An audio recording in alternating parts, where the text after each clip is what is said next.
कभी ऐसी किसी जगह के बारे में सोचा है जिसका नाम ही हो लाशों का मैदान? आज हम हिमालय की ऊंचाइयों में बसे उसी रहस्यमयी और कह सकते हैं खतरनाक रोहतांग दर्रे के सफर पर निकल रहे हैं। देखिए, ये सिर्फ कहने की बात नहीं है। ये उस जगह की सच्चाई है जहां मिनटों में खिली हुई धूप एक जानलेवा बर्फबारी में बदल सकती है। ये कहानी है उस दर्रे की जो कुदरत के सामने इंसान को उसकी असल जगह दिखाता है। चलिए जरा इस नाम के पीछे की कहानियों में उतरते हैं। रोहतांग मतलब लाशों का मैदान। ये नाम उन अनगिनत लोगों की याद दिलाता है जो कभी इस रास्ते को पार करने निकले थे, लेकिन अचानक आए बर्फीले तूफानों में हमेशा के लिए यहीं खो गए। कहते हैं उनकी कहानियां आज भी इन पहाड़ों में गूंजती हैं। तो सवाल ये है कि क्या ये रास्ता हमेशा से सिर्फ मौत का बुलावा था? नहीं। हैरानी की बात तो ये है कि यही खतरनाक रास्ता सदियों तक हजारों लोगों के लिए जिंदगी की एक लाइफलाइन भी था। जरा सोचिए, सैकड़ों सालों तक यही वो अकेला रास्ता था जो कुल्लू को लाहौल स्पीति से जोड़ता था।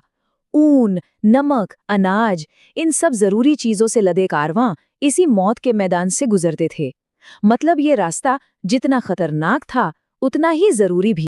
लेकिन जैसे ही सर्दियां आती, यही जीवन रेखा एक दीवार बन जाती थी। भारी बर्फबारी इस दर्रे को पूरी तरह निगल लेती और लाहौल स्पीति घाटी के लोग महीनों तक बाकी दुनिया से कट जाते थे। ये कुदरत का एक ऐसा कैद खाना था जिससे हर साल बचना लगभग नामुमकिन था। और ये कोई मामूली चुनौती नहीं थी। ये टक्कर थी सीधे हिमालय की सबसे लंबी और शक्तिशाली पर्वत श्रृंखलाओं में से एक पीर पंजाल रेंज से। ये दर्रा 13,000 फीट से भी ज्यादा ऊंचा है। इसका मतलब है कि हवा में ऑक्सीजन कम है और मौसम का तो कोई भरोसा ही नहीं। यहीं से चंद्रा और भागा नदियां भी निकलती हैं, जो इस पूरे इलाके को जीवन देती हैं। यहाँ का मौसम अपने 3 अलग-अलग चेहरे दिखाता है। सर्दियों में भारी बर्फ और -15 डिग्री का तापमान इसे पूरी तरह बंद कर देता है। गर्मियों में बर्फ के बीच से रास्ता खुलता है, जो यहाँ आने का सबसे अच्छा समय माना जाता है। लेकिन मॉनसून में भूस्खलन का खतरा इसे फिर से जानलेवा बना देता है। यहाँ के लोग एक बात कहते हैं जो सब कुछ बता देती है: रोहतांग का कोई भरोसा नहीं, कब धूप और कब बर्फ।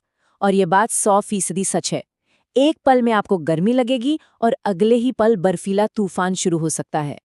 अच्छा, इतने खतरों के बावजूद आज रोहतांग टूरिस्ट्स के लिए एक जन्नत है। लोग यहाँ बर्फ में खेलने, स्कीइंग करने और पैराग्लाइडिंग के लिए आते हैं। और हाँ, ये लाहौल घाटी के रोमांचक सफर का दरवाजा भी है। सदियों तक प्रकृति के आगे मजबूर रहने के बाद इंसान ने आखिरकार पहाड़ को झुकाने का एक रास्ता खोज निकाला। एक ऐसा रास्ता जो किसी चमत्कार से कम नहीं है। पहले इस दर्रे को पार करने का मतलब था 6 से 7 घंटे अपने सांसें थामे रखना, हर पल एक अनजाना डर, एक अनिश्चितता। लेकिन फिर आई अटल टनल और इसने सब कुछ बदल कर रख दिया। सोचिए, 6 से 7 घंटे का वो खतरनाक सफर अब सिर्फ 15 से 20 मिनट का रह गया है। 46 किलोमीटर की दूरी कम हो गई है।